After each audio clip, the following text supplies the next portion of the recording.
So I have 4 different baby gates in my house right now and 3 different styles of baby gate. And I can tell you exactly what I like and don't like about each one. Hi guys, my name is Colleen. Welcome to my channel. I'm going to be mostly talking about these baby gates or dog gates, the kinds that I have and the features that I now look for now that I have several different kinds in my house. And I hope you will stay tuned because towards the end I've got a special announcement with regards to this channel. Okay guys, so the dimensions that I consider when I'm shopping for a baby gate is obviously the overall doorway width that you're trying to cover. This particular gate has multiple extensions on it. Because this doorway is kind of wide, we had to use another extension. The issue that did create was kind of a bit too much wobble, especially for how much use people coming down the stairs give this gate. So I ended up designing and 3D printing some bars that have reinforced the connection here, and that actually solved that problem.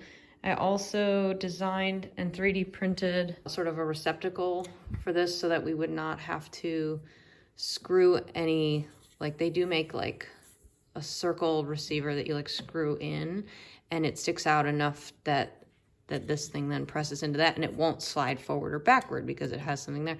Well, so I designed this, so now this will not slide forward or backward because it would hit this wall or this wall. And the gate did fall down and then my dog got a hold of this one and so she chewed the end off there. But the thing still is working, so instead of reprinting it, I left it alone. Now this is a Carlson brand and I like it. We've had a couple issues because another factor with this one is the doorway width that you actually step through. Okay, and so this is a little bit tricky for, I mean, anybody bigger, I guess. It's also just tricky because there is a bottom bar, and so you have to step over that to mount the stairs. So we're actually thinking of switching this one to a duplicate of one of our other ones. Another feature this one has is a little cat door, which we just never use, and it was a little bit jingly.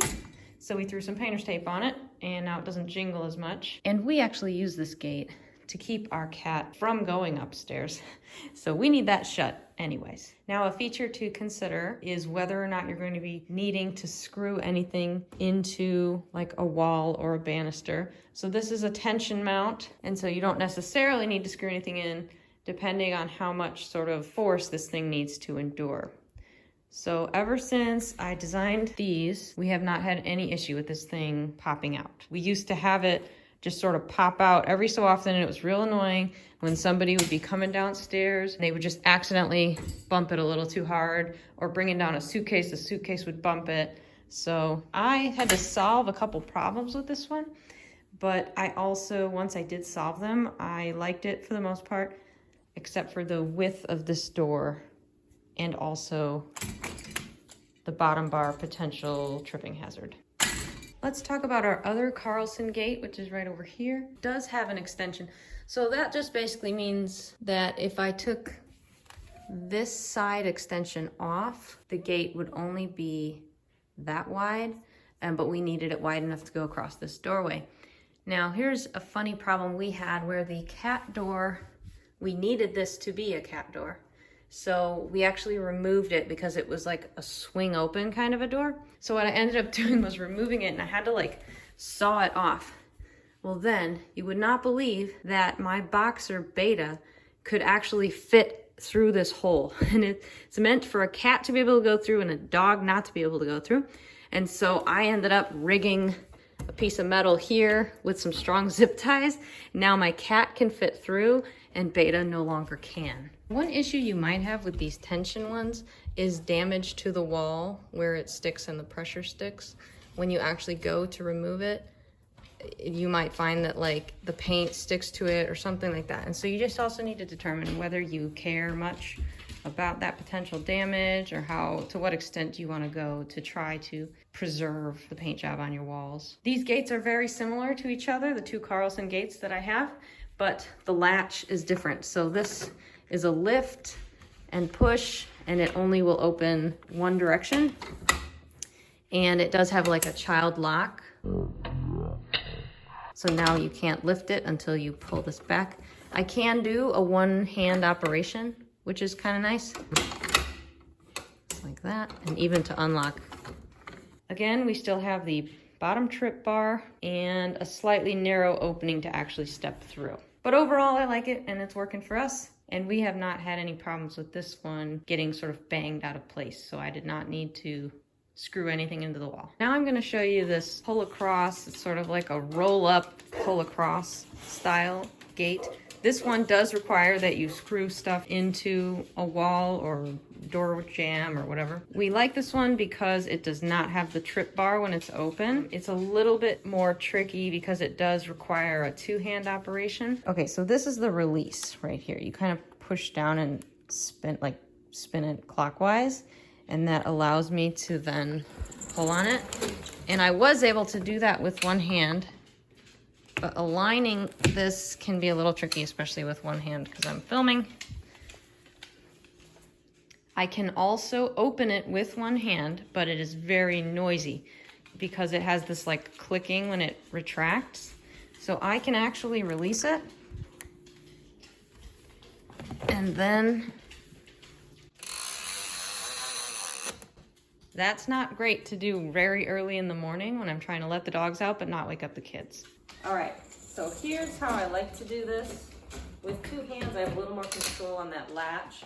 Still makes that noise just for a second when it's going back into its home right over here. But in the morning when I'm trying to be stealthy, I can actually hold this open and it's a much quieter, still has some squeaking, but it doesn't have all that clicking. So we actually just felt that these end pieces here were just blending in too much. They were too easy to like stub your toe on or for a toddler to bump their head on.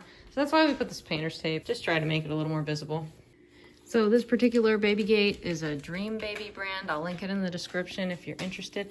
I have seen one, I'm gonna find the link to it for you, at my parents-in-law's house. They have a similar one where it's retractable and goes across, but the locking mechanism actually has sort of like this timer feature. But when you twist it to release so that you can pull the gate and it's not locked, it has this like you twist it almost like a timer, and then it slowly on its own goes back and then like locks. And so it basically gives you a certain amount of time to do a one-handed operation, which is pretty cool.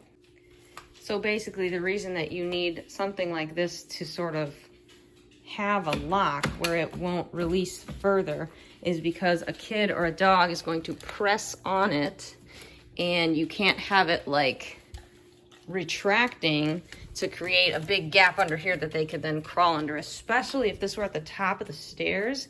You need that to be locked, because that's the whole danger of being at the top of the stairs, is if you press into it and the fabric just gives, and then there's, you know, a gap at the bottom. So that's why these lock, which makes them a little more difficult to operate.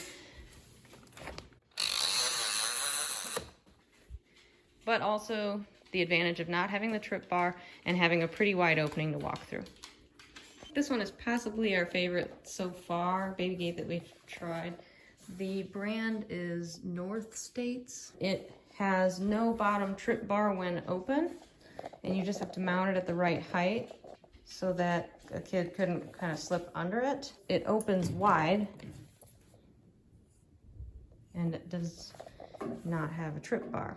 Now it does mount into a banister or whatever doorway it screws into. So we kind of improvised and invented these blocks so that we could preserve our banister. What's up? Hi. Now, if you would like to see a video where I explain exactly how I built these blocks surrounding the banister, then please comment below and I will get on it. Now, I've been closing it a little bit noisily, but it does have kind of a stealth mode, because when you open it, you have to push down with your thumb here and lift the whole gate up just slightly, and both the bottom and the top sort of just lift out.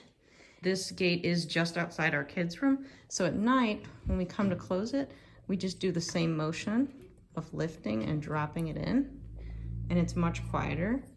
But it's nice when you're in a hurry and it's daytime to just sort of slam it shut. And this gate, by the way, does have a special tool to help you to make it only a one direction gate. So you can pick whether it opens both ways or just one way and then like can't open the other way.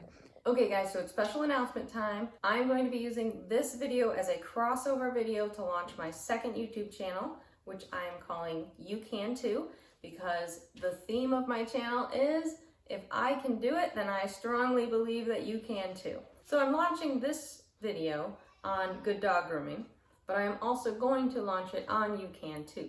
Upcoming videos will include how I made these play bricks for my daughter, some footage and explanation of our DIY patio paver extension project. I'm pretty much going to make videos for that channel about any topic that I want, but hopefully it will be interesting and fun. And if you guys think you might be interested in that, then please go over there and subscribe to You Can Too, especially if you like good dog grooming. And if you're here on You Can Too, then check out my dog grooming instructional channel, Good Dog Grooming. And guys, just thank you so much for all your support, your comments, and I will see you next time.